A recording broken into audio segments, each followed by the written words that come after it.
Ladies, listen closely. I'm about to have a conversation with y'all that y'all might not want to hear or be ready for, but once again, I can't give a fuck about that. I'm going to tell you. Once again, as someone who's learned the hard way and as someone who is dedicated to not only helping other women get through the same thing, to overcome it and adjust their mindsets and completely elevate their self-concept to where they manifest a better life because they know that they were always deserving. Okay, even when you might have shortchanged yourself, like you might have in your toxic friendships. I've been wanting to talk about this for a while. And once again, this came to my realization after I took a very long, hard look decision to ascend and elevate my life, regardless of what the fuck was going on around me, outside of me, because there's nothing outside of me, right? There's only you. There's nothing outside of you, right? There's only your thoughts, your assumptions, your perspectives, everything with the world. It's always reflecting you, some version of you, okay? And this has opened my eyes up to toxic friendships, and I'm also going to make a video about letting go of your hood friends or people who maybe you're just friends still because you guys have known each other for so long. That doesn't mean anything if it doesn't hold any merit. Women especially don't understand that sometimes their very girlfriends, their friends, or their friend group is fucking jealous of them or intimidated by them. Like, you ever hang around that one girl and she's always throwing shade on what you wear, she's always throwing shade about like your personality, or like even dating guys, she gets really weird. It's almost like a competitive, like a comparison type thing, but it's weird. She wants to be all up in your dating business, but when you give her a hard, honest look about her shit that she's dating and going through, she gets so defensive, and she's taking back the same old dusty, taking back the same old disrespect, the fights, all of that, and you don't even want to be around that. And let's say, she lives a more chaotic lifestyle or a more unhealthier lifestyle, and you're just like not on that.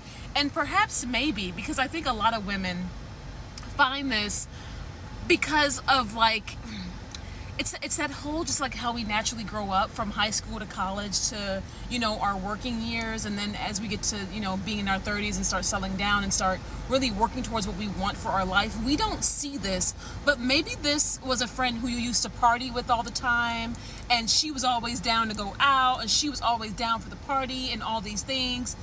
But it's like no one prepares you for when you're actually ready to settle down yourself and you're serious. And regardless of what things may look like in your relationship life or in your family life or whatever it is, you are serious about settling down and being serious about you, because that's what you deserve, right? Girl, these types of women, and yes, they are pick-me's, give you the most grief for the simplest shit because they don't want you to evolve without them. It's like that crabs in a bucket mentality, and this manifests and it forms in so many different ways. And this is also how friendships themselves can become karmic. Sometimes karmic lessons are not always, romantic relationships or even, family things. Karma and these karmic, ties can attach to your friendships, your relationships, your career, your sense of self even.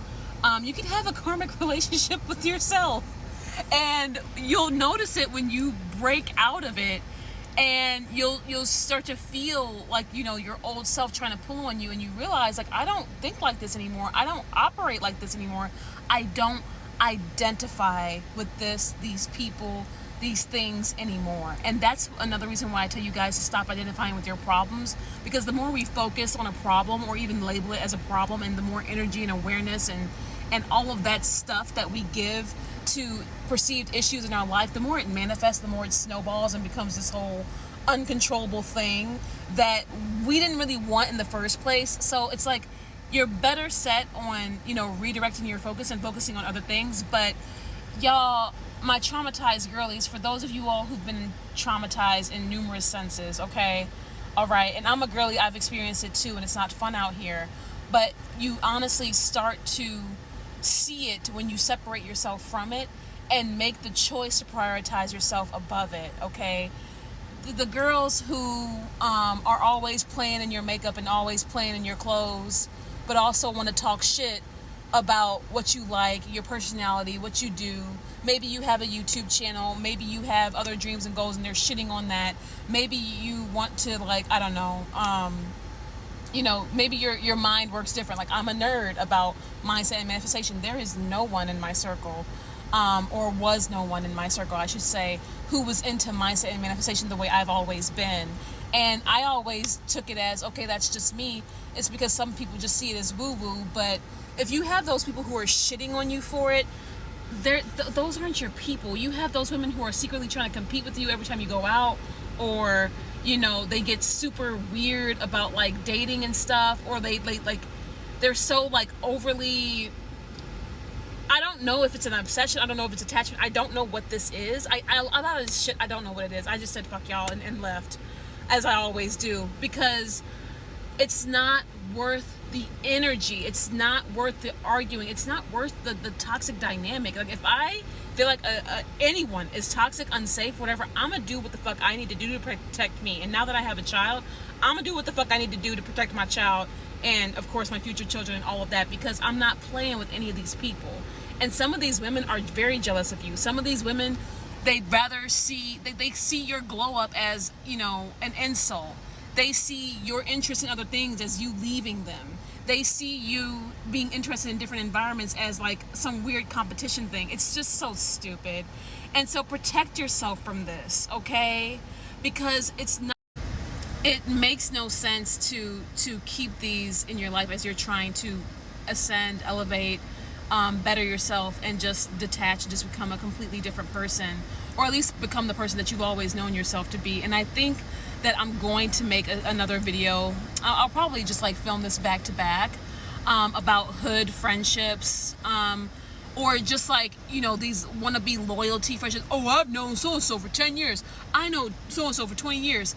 But what value are those friendships adding to your life other than just getting fucked up on the porch and maybe doing a few favors? And I mean, I don't know how many of you guys are still out partying and stuff. And I'm not a hater on partying. There's a time and a place, but you start to really find that there's more to life, that there's more value. And if you are a person that values and loves yourself, you're not going to be out at all in the mix. Like, I'm a person, I do not like being in the mix. I will be in the house with the quickness.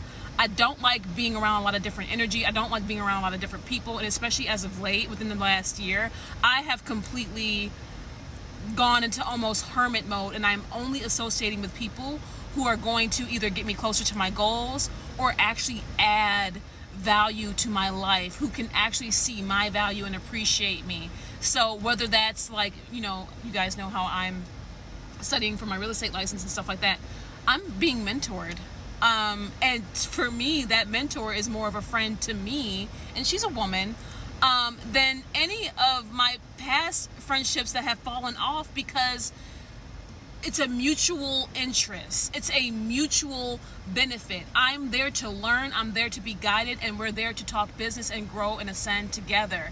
And there's no weird competition, and there's no weird toxicity about some man or lifestyle or anything. It's like, oh, you know, that's a good mirror. It's like there's something in common here. There's a mutual goal to be reached here, and there's nothing weird about it. Ladies, honestly, start surrounding yourself with people who are more aligned with your path, and stop letting these other women, men, or whoever it is in these friendships and relationships cling y'all back, because they ain't worth shit no way, okay? And I love you guys, and I really hope this video helps.